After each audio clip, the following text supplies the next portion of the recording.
So I don't like reading. Back in school, reading time basically meant nap time. And even though I've tried to be more of a reader, nothing really stuck. I'd open a book, read a few pages, then I'd completely forget about it. Well, except for mystery books. For some reason, I actually kind of like those.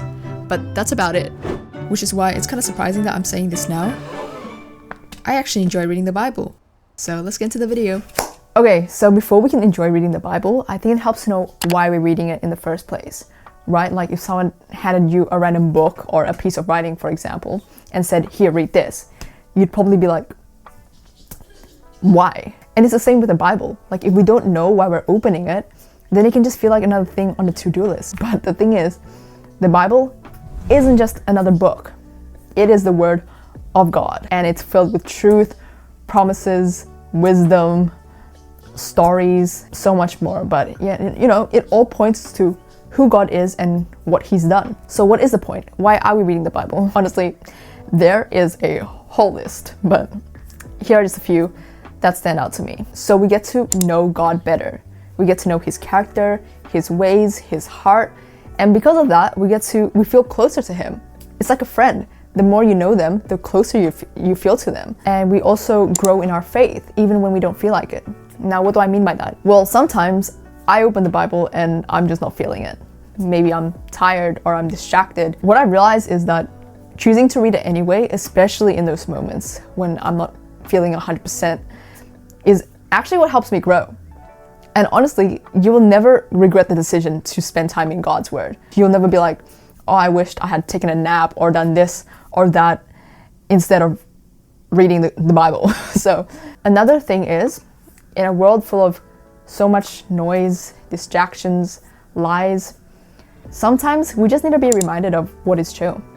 And what better place than the Bible? We also get to hear from God because the Bible actually speaks into our lives today.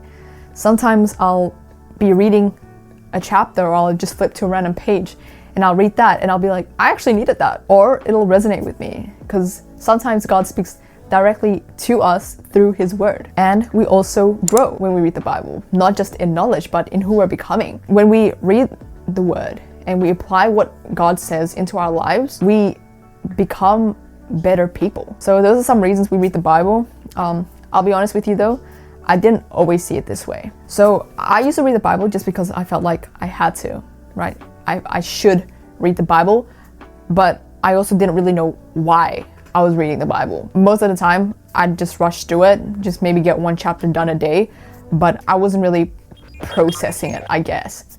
And it doesn't really help the fact that I don't like reading, you know? I actually kind of find it boring to just read. I know people are gonna come at me just for saying that. Look, I'm just not a book person. I've never really have been, but at the same time, I've always wanted to be, right? I think book people are so cool, but that's besides the point. So just to be real with you, I've only recently started enjoying reading the Bible. I'm not gonna pretend like I've been doing this for years or have read the whole Bible front to back 50 times. No, maybe one day, but no, it's been about a month of consistently reading and studying the Bible. But you know, during the month, I have been showing up pretty consistently. I've only missed a few days. But the thing is, it's really different now because I actually look forward to spending time in the Word now. So how did that happen, you may ask? As someone who heavily dislikes reading, how did I go from feeling like I had to read the Bible to actually wanting to? So again, like with any other book, if you don't really know what's going on or you're not understanding what you're reading, you're going to have a hard time following. When you're reading a story, you want to feel some kind of anticipation. Like you want to know what's gonna happen next. But if you don't know what's happening, who's who or why it matters, then you just don't care what's gonna happen next. Like it's pretty easy to stop caring. And the same goes with the Bible. But the Bible is a bit different from other stories because there's often deeper meaning and context that we can't always get just by reading what's directly on the page. And I noticed I struggled a lot with that. I found that when I only read it on a surface level, just what was on the page, it was quite hard to understand, and because of that, even harder to stay interested. So yeah, I was technically reading, but I wasn't really getting it. So what actually helped? Before I get into that, let me just tell you, I tried so many different ways to get into the Bible and feel more connected to it. I'd read it on its own, thinking that it was a mindset thing maybe. Like if I forced myself to enjoy reading it, then maybe eventually it would just happen. It didn't. I also tried following along with a Bible in a year plan. That was also very short-lived and didn't really work for me either. Maybe it was a me problem and just a lack of self-discipline, but I promise I did try to stay consistent with the Bible in a year, but eventually it also just didn't really work for me. And I'm not saying any of these are bad or ineffective. Like, we're all wired differently, right? What works for me might not necessarily work for you, and that's fine. We're different. So what did work for me?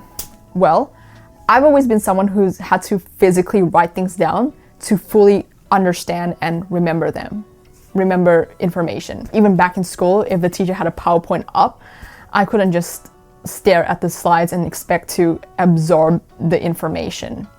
I had to physically write it down because that's just how my brain works, I guess. So I started using a Bible journal. This is the NRSV Catholic Bible. The funny thing is, I actually did an unboxing on this like 2 videos ago. The reason I got this was because I wanted a physical Catholic Bible because I didn't own one, and I thought maybe it would help to have a physical Bible. But you know, I had no idea that this would actually be the thing that finally helped me to stay consistent and actually enjoy reading the Bible. So at first I got this one because I thought it looked nice. Also, it has these margins on the side. I thought it would help me to stay a little more engaged. At first I didn't even know if I would use the margins that much. Clearly I did. But yeah, so these columns I use to write stuff down, obviously, whether it's just writing notes for clarity when I go back to read the passage, or just thoughts that I want to come back to, and just things that stand out to me. So honestly, just this format has changed everything. So I also started reading with a commentary. Since I am Catholic, I use a Catholic Bible commentary. I know there's a lot of other options for Bible commentaries out there, but seriously, a commentary has been a game changer. Seriously. It really helps to give background and context to what I'm reading. And not only did it make the passages make way more sense, but it shows me meanings and messages I never would have picked up on if I just read it alone. And the more I understood what was going on, the more I started enjoying what I was reading. So using a Bible journal isn't just, for fun, even though I love to highlight, but it's actually how I process what I'm reading. And it helps to just slow down, reflect, and engage with the word more deeply. Also, a lot of people wonder, how long should I spend reading the Bible each day, or how many chapters should I be reading? My thoughts on this have changed a lot. Because back when I didn't really enjoy reading the Bible, I was keeping track on how much or how long I was reading each day. So I'd be like, okay, 15 minutes minimum.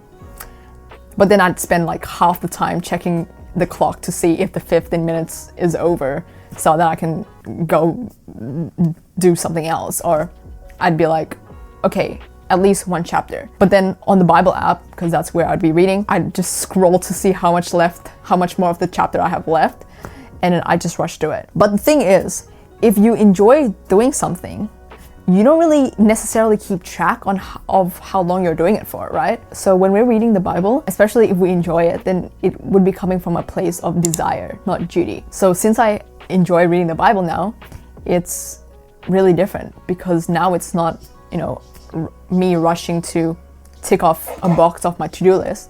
I actually want to stay and sit with the word. Sometimes that means I read more, sometimes that means I read less, but I go deeper now. And it's not about quantity, it's about connection. Say you read 10 chapters or you read for an hour, but you don't really get anything from it, as opposed to if you just read maybe 1 chapter or a few verses and you just sit with it and really take it in, then that's more valuable, right? So I don't think reading the Bible should be about quantity, like racing to finish the whole Bible, but more, I think it should be about, quality, and the quality of how you're reading the Bible, if that makes sense. Turn back on. Oh. So if you've been struggling to read the Bible or enjoy reading the Bible, just know I see you.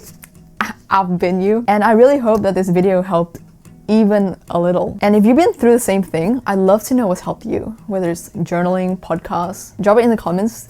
It might help someone else too. But yeah, that's it for today's video. Thank you so much for watching and for being here, and I'll see you in the next one.